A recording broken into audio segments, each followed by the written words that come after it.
Dictation के माहौल में जमहूरी इत्तेहाद नहीं चलते। पीपल्स पार्टी किसी को जवाब दे नहीं। सीईसी सोचेगी क्या जवाब देना है। पीपल्स पार्टी की नायब सदर सेनेटर शेरी रहमान की मीडिया से गुफ्तगू।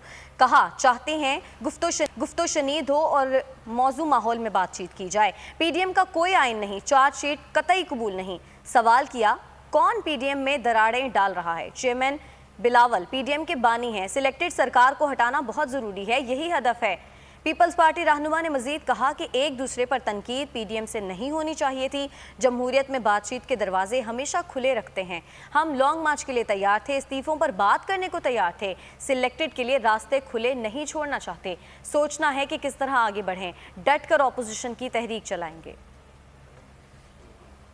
नंबर वन, किसी से इस लेवल पर इस हैसियत में जवाबदेह नहीं है। कोई अलायंस में दूसरी पार्टी किसी के आइन के तहत भी उनके आइन कोई बना हुआ नहीं है जिसमें वो हमें इस तरह की या किसी और पार्टी को चार्जशीट दे सकें। अब जहाँ तक जवाब देने की बात हुई, ये हमारी सीसी सोचेगी कि हम तो जवाबदेह नहीं हैं, हम आवाम से जवाब दें, मगर हम ज़रूर चाहते हैं कि गुफ्तो शनीद अगर होती तो एक ऐसे माहौल में होती जहां सबका एक मसावी हक होता है, जहां पार्टियां बराबरी की हैसियत से एक दूसरे से एक कंफर्टेबल एटमॉस्फेयर में बात करें, चाहे वो इस्तीफे हों, चाहे वो कोई और बात हो, लीडर ऑफ अपोजिशन की बात हो। जो मैं वाज़ेह करूंगी जो शायद लोगों को पता नहीं है, चेयरमैन बिलावल इसके बानी थे।